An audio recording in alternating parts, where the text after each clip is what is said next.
Ay, ay, ay.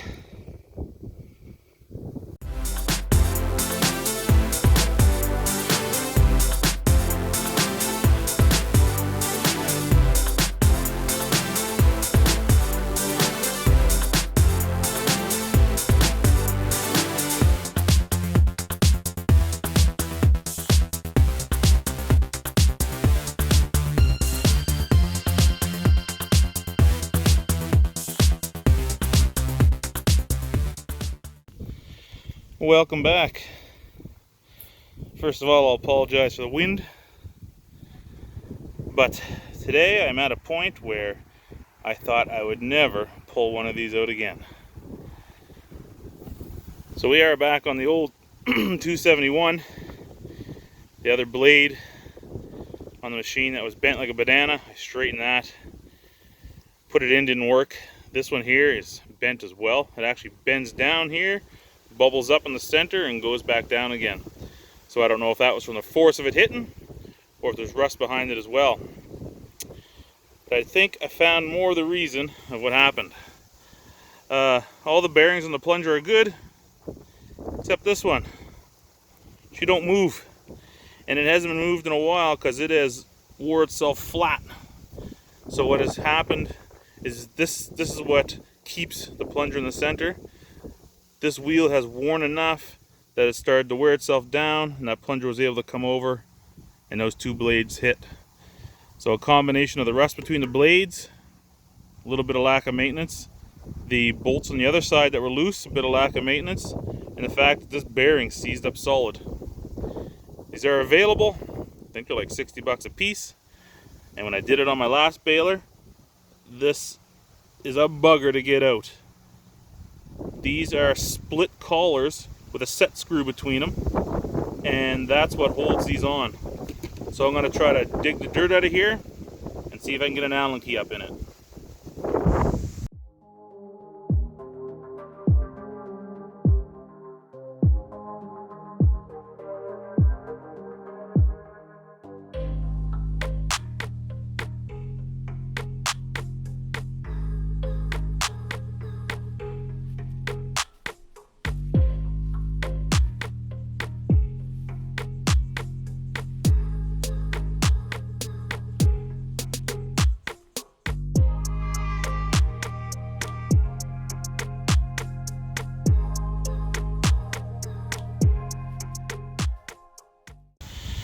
Well, that was a bit of a pull to get that out. That's just a set screw. Goes into the little axle shaft of the bearing and it's split. And this is a pipe thread. So as it goes in, it spreads those out wider, which grabs the inside of this bearing. And you can see the back side of this bearing is blown out as well. That's not for me pulling. So it is definitely done. I do know I can get these. So all the other wheels, I think there's 10 on this thing. They're all perfect, nice and tight and smooth. No issues. And on top side and on the back, they're good as well too. So I think we'll just check out the local Case New Holland store, pick up one of these bearings.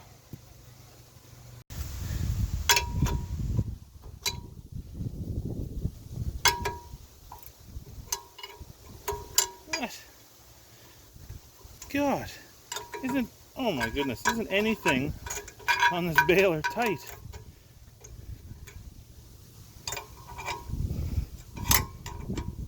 Everything is next to hand loose. This is crazy. No wonder this thing is having issues. I can't believe it. When I changed the plunger and worked on my first 271, I just about had to keep a pair of shorts handy just in case I poop myself trying to pull on these wrenches. But anyway, before we head into town to get that bearing, I might as well take this knife edge with me as well and try to press it flat too. I don't know if we're going to be able to see this on camera. It's not bad, but right here. Bowed out. Actually, you can see it better on this side. There you go, right there. You can see the bow in it right there at the end. And that's just where it hit the other blade. And this side's got a little curl going up too, not so bad, but we'll get it straightened up. We don't put an edge on these, we're just going to take the burrs off it and clean it up too.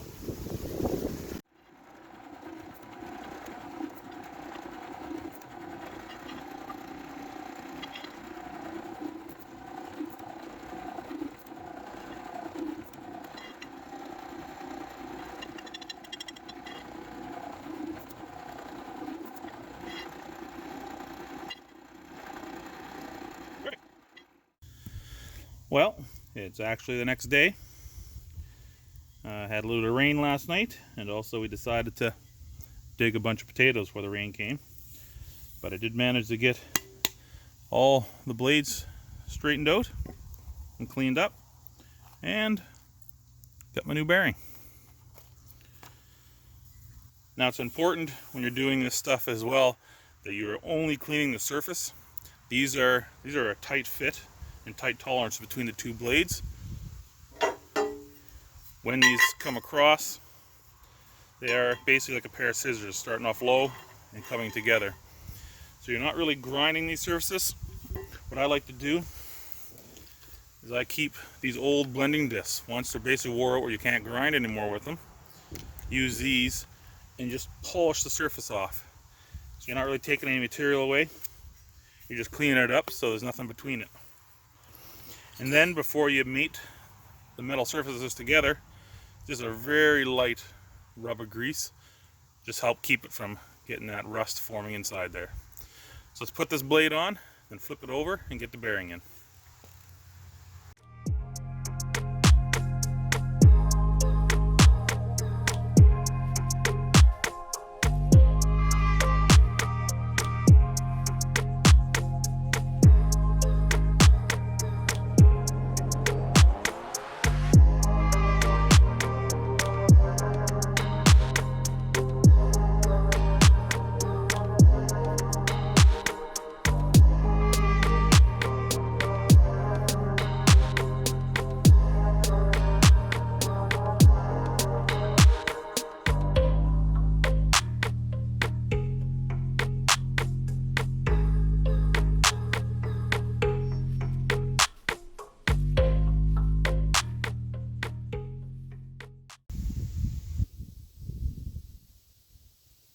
This is the bearing you need for all the bearings on your plunger.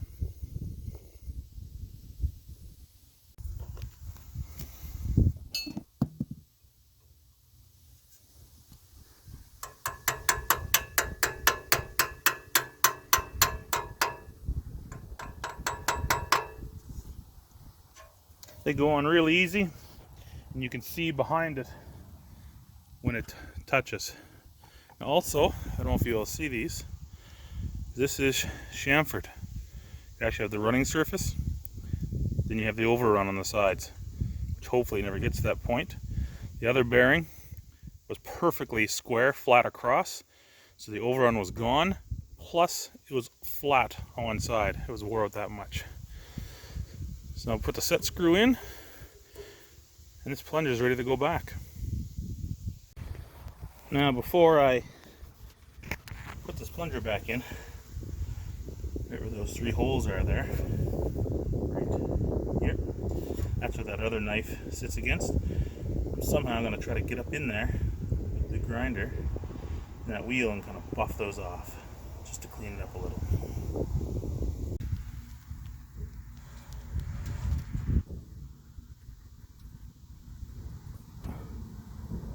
Almost. We're talking like 1/16 of an inch. It's like the very tips of the blades actually touch. Like, you can see how close it is, but it's enough that they are going to hit again. Now, we got a new bearing. The blades are not shimmed, so they're as tight as they go to the wall. The only thing I guess that's left is the plunger must be tweaked just a little bit from the hard hit that happened. Now there is adjustment for that. I don't know if you can see it in here or not. Yes, it's right, this thing right here. This piece right here. That actually is an adjustment. There's little notches in the metal so that when you take the bolt off, you can move it like a bump or two, and all it is a little guide that rides along the rail to keep that plunger back. So it could be that that is just wore as well too, because there is still a little movement side to side in that plunger. But the amount that's there is easily taken out by that adjustment. So I'll do that, but might have to be another time. It is starting to rain again. Very unusual to have rain like this out in the prairies here in Alberta this time of year. But we could use it. It was getting a little brown. Grass is starting to die. Oh, those beautiful machines over there. Grass starting to die a bit. And fall is coming. Alright, no more rain. So I've actually pulled this plunger again and readjusted it. I'm gonna put a little piece of hay right in there like that. And then you can see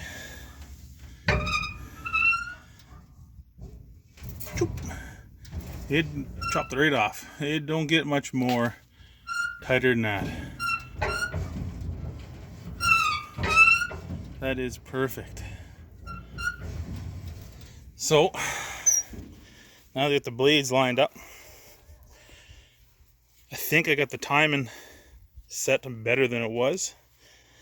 And now all I gotta do is just put on these hay dogs and stuff back on inside the chamber here. Then we'll hook her up to the tractor and give her a roll.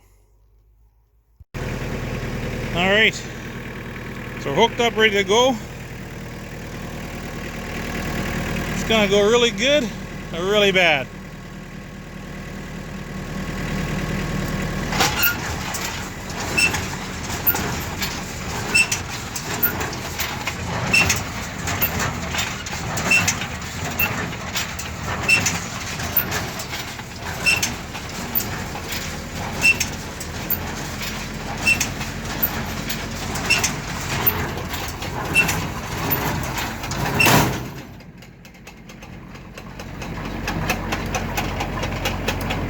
And the blade hit.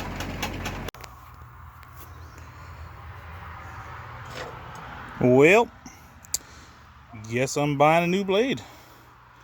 Apparently, it was too close. And I thought it had promise. It was going well. But she did a number on this thing. But one thing I did notice is that must be from the original bend. This is actually broke. There's cracks in the steel and it's rusted through. But either way, just a new blade, unfortunately. Tried to straighten it. I guess once they bend, they are hardened steel. Once they bend, not a good idea to bend them back. So anyway, that's it for this episode. I do know I have to order this blade. Nobody local to me has it on the shelf, but it is still available.